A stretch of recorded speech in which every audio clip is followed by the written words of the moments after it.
Hey guys, what is up? Welcome back to another video. Now today's video is a short one on how to make the most out of your A-level English Literature revision. So just little ideas that you can be doing to help improve your revision if you don't know where to start or if you aren't sure where you're going with your revision at the moment. Hopefully these tips will point you in the right direction. So let's get straight into this. So the first thing is for quotes. So I'm pretty sure quotes applies to every single different exam board. So what I like to do for critical quotes in particular was to write them down on post-it notes and then stick them around my room. Now this meant that no matter what, every single time I saw a post-it note, I would look at it, I would read it, and it would stick into my head, I'd memorise it.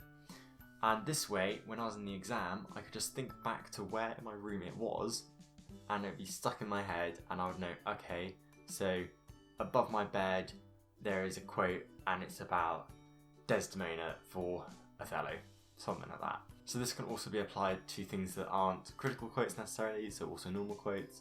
Personally, my book was open book, so I wasn't too worried about memorising every single quote, so I was just memorising critical quotes. Okay, so next I would say to do theme sheets. So compile every single theme that your poetry, your novel, your play could come under.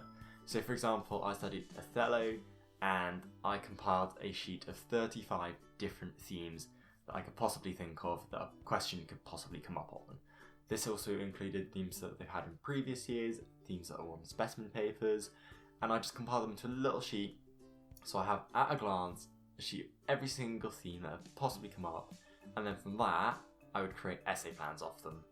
And if you can get an essay plan for every single eventuality, it means you would have covered it, you would know which key points that you're going to put into it, and you can just work off that. So just essay plan everything.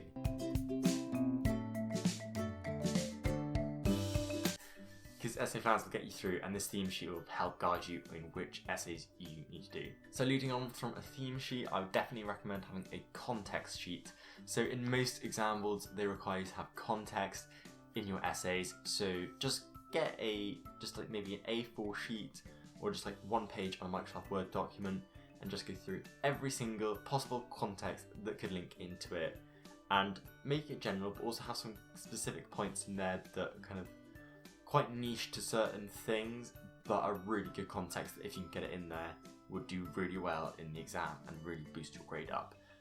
So then just make those sheets, the context sheets, have everything you need on there, and then just memorise them.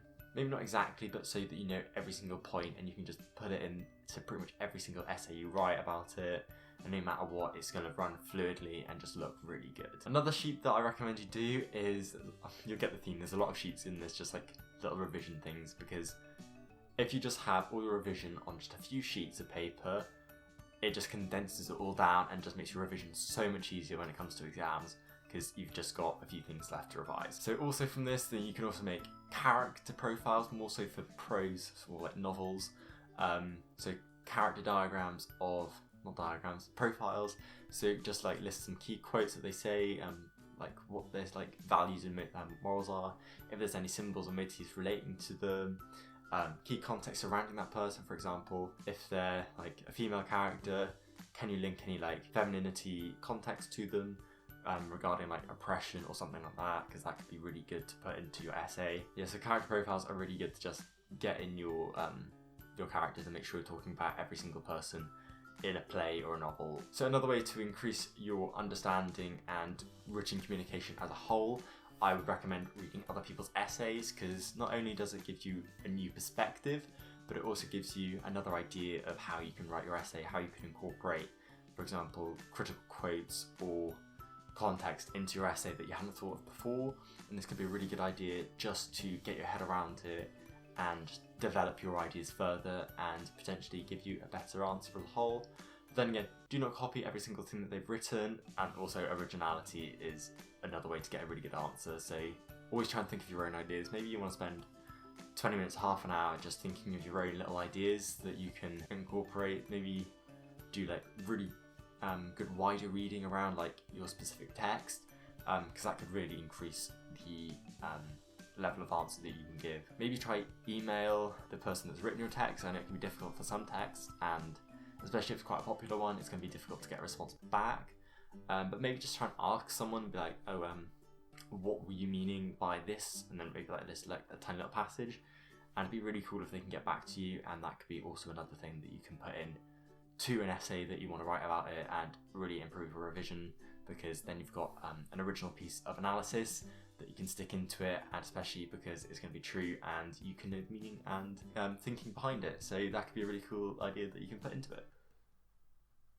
And then a final thing, just to round everything up, is to create like little summary diagrams of each thing. I found this worked really well with poems, because obviously I had a poem anthology, I had 2 poem anthologies actually. So obviously there's a lot of poems that could come up, and obviously it's really difficult to just remember every single poem in really good detail. So I create sentences that would just have just a description of what it is, and then I just have say 3 key quotes for that poem, and I would then maybe have a tiny little bit of context to it. So I'll just have maybe a tiny little sheet for each poem, and that would just jog my memory, and I'll be able to just get it in a second like that. And it would just remind me, especially before an exam, it was a really good idea just to get your head around the poem, so you knew exactly what you're talking about, and you just had a few things in your head that you can think about that you maybe wanted to include. Okay, so I think that's just about it to wrap up this quick little revision video for English literature.